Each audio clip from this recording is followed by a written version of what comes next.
News 28 मराठीमध्ये आपले स्वागत आहे। आजच्या मोठ्या बातम्यांबद्दल बोलूया। प्रकल्प जलसंजीवनी अंतर्गत पाणीदार आणि पूरमुक्त पोखरी संकल्पाचा शुभारंभ सोहळा संपन्न। वैजापूर तालुक्यातील पोखरी व वाघला या गावाला सप्टेंबर 2025 मधील पुराने वेढले होते, त्यामुळे शेतकऱ्यांचे आर्थिक नुकसान झाले।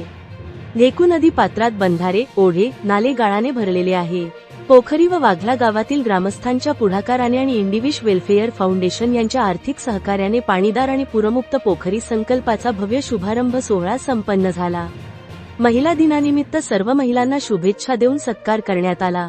यावेळी तालुक्याचे आमदार श्री रमेश बोरणारे सर, प्रसिद्ध जलतज्ञ डॉक्टर सुमंत पांडे, जिल्हा परिषद सदस्य श्री संजय निकम, श्री रामहरी जाधव, उपजिल्हाधिकारी कल्पना ठुबे, पंचायत समिती सदस्य श्री ज्ञानेश्वर ठुबे, झाई तुषार गवळी, डेप्युटी इंजिनियर जलसंधारण जगदीश हुड यांची प्रमुख उपस्थिती होती। तसेच नारायण पवार, भाऊराव पवार, कुलदीप पवार, गणेश पवार, राहुल कटारे, सरपंच पुष्पा भोसले, शिवाजी जाधव, रमेश साळुंखे, कैलास पाटील बहुउद्देशीय संस्थेचे सचिव श्री अरुण सोनवणे, उपाध्यक्ष योगेश हिरे, संदीप ठुबे, रमेश ठुबे, रामेश्वर जाधव व तसेच परिसरातील महिला भगिनी, शेतकरी, प्रतिष्ठित व्यक्ती, आजी, माजी कार्यकर्ते, तरुण वर्ग या सोहळ्यास उपस्थित होते।